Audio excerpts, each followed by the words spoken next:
I think one thing that's flat out inexcusable is when you put children in bad positions, and especially when you starve children. That's flat out inexcusable. It's the basic, essential thing. When children are first born, first thing they need is to be fed. The most basic thing ever. And if you can't do that, I don't think you deserve to be a parent. You look at these two people on my screen, what they've did is flat out insane. I'm not going to waste too much of your time. Let's go ahead and dive into the story. Some viewers may find the following content offensive and controversial. The information in this video comes from multiple sources, including court records, official police charges, news web articles, and interviews. This video commentary also contains my personal opinions about the facts of this story. The point is to use this story as a cautionary tale in hopes of preventing tragedies like these to children going forward. Viewer discretion is advised. That is your official disclaimer. So I'm getting this story from dailymail.com, so thank you for the article. I hadn't did an article from them before in a while. But the older brother of a starving Georgia boy, y'all need to catch this detail because I almost got confused reading this at first. The older brother of a starving Georgia boy who weighed only 36 pounds when he fled his home to beg for food has laid bare his own hellish upbringing at the hands of his accused parents, Tyler and Krista Shinley. The well-to-do Christian couple, Bible thumpers, that's what I call them. The well-to-do Christian couple were arrested after their emaciated 10-year-old was found wandering barefoot through their upscale Griffin neighborhood last Friday. I want y'all to keep in mind, 36 pounds at 10 years old is practically nothing. 36 pounds at 10 years old is a crime. Telling locals that he had been locked in a closet and begging them not to send him back. Authorities have charged the pair with attempted malice murder and neglect for allowing their adopted son, hashtag babies for benefits, allowing their adopted son weight to plummet to less than that of a typical 4-year-old child. They appeared briefly in Spalding County Court Tuesday dressed in their prison uniforms, but without a lawyer. Their bond hearing was postponed until June the 12th. That's only a few weeks from now. This child was simply put out being starved to death and is tragic. Griffin District Attorney Marie Broder told in a press conference. Daily Mail can now reveal that Tyler, who's 46 years old, and Krista, who's 47 years old, have been prolific foster parents over the past decade, taking in 8 different children, adopting 5 of them, while raising 3 biological sons. The church-going pair, who run a spa business and live in a $450,000 suburban home, boasting 5 bedrooms and a pool, have won praise from friends and neighbors for their apparent altruism. I guess that's helping kids, I guess. I've never heard of that. Let's just look it up. Altruism. I've never even heard of that word. Altruism. Altruism. The belief in or practice of disinterested and selfless concern for the well-being of others. Some may choose to work with vulnerable elderly people out of altruism. So there you go. So they're trying to look a certain kind of way. But behind their clean-cut facet, the couple had beaten and tormented several members of their sprawling brood, according to one of Tyler's biological sons, who says he fled their home at the age of 17 and he never came back. So when he turned 17, he flat out left. But he was old enough, I guess, to be able to take care of himself. So that was a blessing for him, I guess. They were abusive to me physically and mentally. It was getting worse and worse every day, and I just couldn't take it anymore, and I had to run away. I couldn't leave my room. They would beat me very badly. Keep in mind, this is the 17-year-old telling his story. He couldn't leave his room, and they beat him badly. They would tell me terrible stuff like, You are a waste of space, a disappointment, and you shouldn't even be alive. Remember how I told y'all about calling kids garbage disposals with legs? And man, these kids are bad. Y'all kids are bad. Saying stuff like that makes me think about this type of parenting. It just shows that when you talk about kids like this, you don't love kids and you shouldn't be a parent when you talk about kids like this.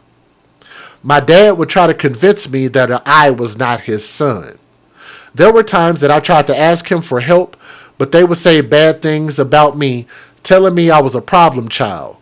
Oh, he's just spouting off lies again, so nobody ever believed me.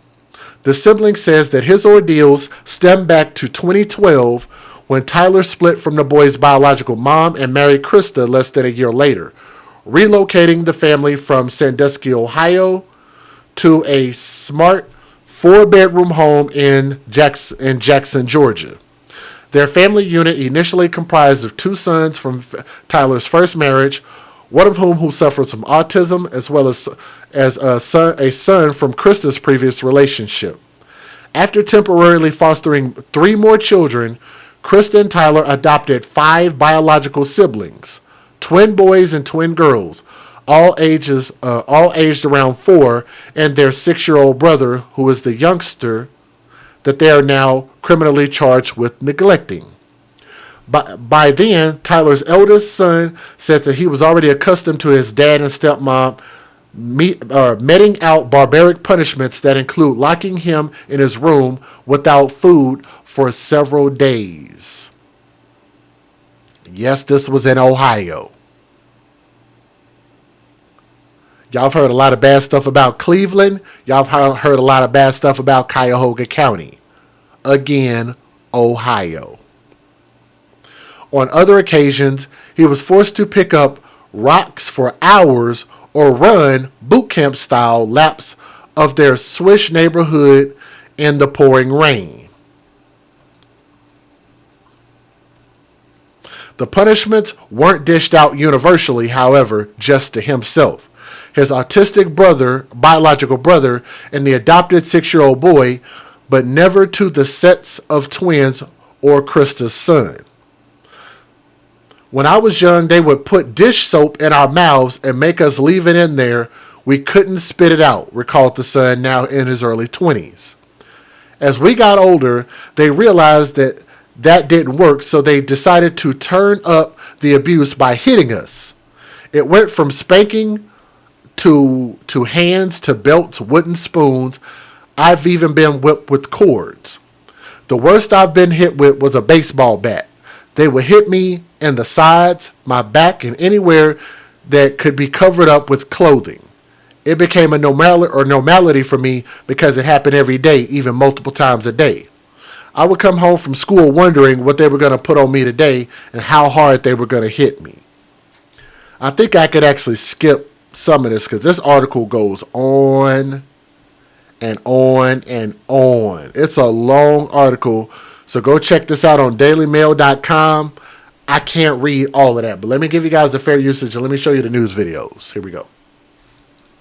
Federal law allows citizens to reproduce, distribute, or exhibit portions of copyrighted motion pictures, videotapes, or video discs under certain circumstances without the authorization of the copyright holder. This is called fair use. It is allowed for purposes of criticism, news reporting, teaching, and parody, which doesn't infringe of copyright under 17 U.S.C. 107. And as you guys are watching this story, if y'all would do me a favor and support it, and you could support it by clicking the thumbs up and leaving a comment. Let me know what you guys think about it, okay? So here we go. Let's get it. A Georgia couple locked up their 10-year-old son, almost starved to death. Tonight, neighbors reacting to allegations that the child was locked away for days at a time with no food or no water. Krista and Tyler Shinley are now facing a slew of charges in connection to the years of alleged abuse, including attempted murder. 11 Alive's Cody Alcorn has been in Griffin all day long. He's live right there outside the home where police say all this abuse allegedly happened. So, Cody, neighbors have been in disbelief, right? Yeah, complete shock. Some even feeling a little guilt because they didn't see this. Now, what I do want to tell you, just in the last 15 minutes, we saw the Shinley's oldest son pull out of this driveway right here. We saw him load several animals and even brought out some items, box-like things covered in blankets from inside the home, and put them in his trunk. He did pull off. I asked him if he had any comment, but he ignored me. I will tell you, though, neighbors believe there may be even more secrets hidden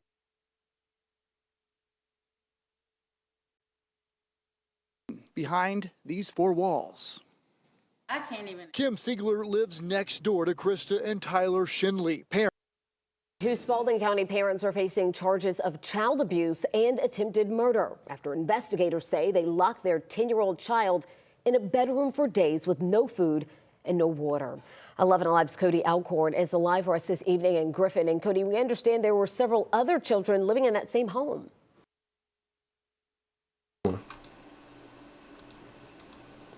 Yeah, Jennifer, we learned that there were 5 kids actually living in this 2-story home here behind me on Westminster Circle. There's the 10-year-old, which police say has been severely abused for years, but just moments ago, a neighbor told me there was a 14-year-old living here who they have not seen since January. During a news conference this afternoon, police would not directly talk about the possibility of that missing child, but said their investigation is still underway and it's very early in the process. What they did describe was horrific abuse to the 10-year-old boy living with the Shinleys. Warrants state not only did Krista and Tyler Shinley put old bruises and new marks on this child, but they say this kid only weighed 36 pounds. They say the couple was starving this child to death. On Friday, somehow the 10-year-old managed to escape and was found by a neighbor saying he was hungry and begging not to be taken back home. We aren't releasing any photos of this child for obvious reasons, but I will tell you the photos are absolutely horrible. And anyone with a human heart that looks at them should be shaken to their core. It is a heartbreaking case how anyone could do this to a child. Now, coming up at 11, I talked to a neighbor. I'm actually standing in their yard right now. They had a very bizarre run-in with this couple and this child that is missing right after that major tornado hit this area back in January. Wait till you hear what they said and why they think something more sinister may have happened inside this home here behind me. All right, Cody, we'll see you again tonight at 11. Thank you. I think this is some of the court proceedings. All right. Spalding County Superior Court's now in session. The Honorable Ben D. Coker presiding. I hope y'all can hear this a little bit better. Good morning, you may be seated. Court calls the case of the state of Georgia versus Tyler Shinley and Krista Shinley, case numbers 23 FAH 0838 and 23 FAH 0839. If you have a cell phone, please silence it now. If it goes off again in my courtroom, you're subject to being held in contempt. Is the state ready? Kate Leonard on behalf of the state. We are, Your Honor. Mr. Shinley and Ms. Shinley, are you ready to proceed? I do not see that you're represented, and I've checked the court's file, and I do not see an entry of appearance. You're on for a statutory bond hearing this morning in front of me. What are you doing, Mr. Shinley, to gain representation in this case? I've requested a power of attorney so that I can get funds for a private attorney. I have it ready. I just have to get the funds sent to have an attorney present. Ms. Shinley, what are you doing to gain representation in your case, ma'am? The same thing. Okay. Do you wish to have this case continued so that you may get representation? Given the nature of the charges, it would probably be advisable, Mr. and Ms. Shinley, to have representation. You have the absolute right to represent yourself. However, it's not always advisable to do so. I will continue this matter until June 12th at 9 a.m., at which time I expect you to have representation, and we'll go forward with this case. Any objections from the state? No, Your Honor. We defer to the court. Any objections from you, Mr. Shinley? Any objections from you, Ms. Shinley? All right, the case will be continued until June 12th at 9 a.m. Court will take a brief recess to allow the camera and media crews to exit the courtroom. So that just looks like a technicality, a formality. So here we go. Tonight, warrants revealed disturbing, just terrible new details about the parents accused of trying to starve their 10-year-old to death. Good evening and thank you for joining us. I'm Russ Spencer. I'm Courtney Bryant. Tonight, that Griffin couple remains behind bars, charged with attempted murder. Fox 5's Christopher King obtained the arrest warrants for Tyler and Krista Shinley. He joins us now live outside the Spalding County Jail with more. Christopher? That's right, Russ and Courtney. That couple's behind bars here at the Spalding County Jail, and the arrest warrant is pretty horrifying. It reads the Shinleys locked their son in his room with no food, hot water, or even clothing. He's 10 years old. Neighbors say he looked closer to 6. It's enough to break your heart. Matt Siegler is disturbed when he hears his next-door neighbors are accused of trying to starve their young son to death. It's just not right for a parent to treat the kids like that. Fox 5 got copies of the arrest warrants against Tyler and Krista Shinley. According to the warrants, the couple intentionally withheld food and hot water and locked him in his room for extended periods of time with no lights or even clothes at their home in Griffin. It's just a terrible situation. Police say a neighbor found the boy wandering on Westminster Circle. He's 10 years old. He only weighed 36 pounds. We thought that he was 6 or 7. The warrants also read the couple was aware their son had dental injuries and disfiguration, but did not provide medical treatment. According to the warrants, the couple inflicted abuse against the boy with other children present. The boy was so badly malnourished, the DA said Tuesday, it's one of the worst cases of child abuse she has ever seen. It is my true belief that had he not gotten out of the home, that this case would be a very different way. Anybody that does that to a child or to anybody, I hope they get to do punishment. Now, the couple faces a litany of charges, including attempted murder, false imprisonment, and cruelty to children. Live at the Spalding County Jail, Christopher King, Fox 5 News. It's really hard to imagine. Christopher, thank you. So I know some of that is real hard to hear, and I do apologize about the audio, but I think I might have found a way to make this a little bit better going forward, so I'll try to fix it. But nonetheless, if you can at least hear some of the details, and of course you guys can always go back to dailymail.com and read. It is such a long article that they wrote up, but make sure you guys check that out if you want to hear more details. We'll probably do a follow-up when they get to the sentencing portion and tell you guys if there's even more that they find out, because I'm pretty sure when they have the discovery and all of that stuff, we'll find out a lot more than what we know now. But let me know what you guys think about this in the comment section. I always hate a human being, an adult, a caretaker, a parent that would starve a child. I think that's the worst kind of individual. But let me know what you guys think. All right, keep those kids in your prayers.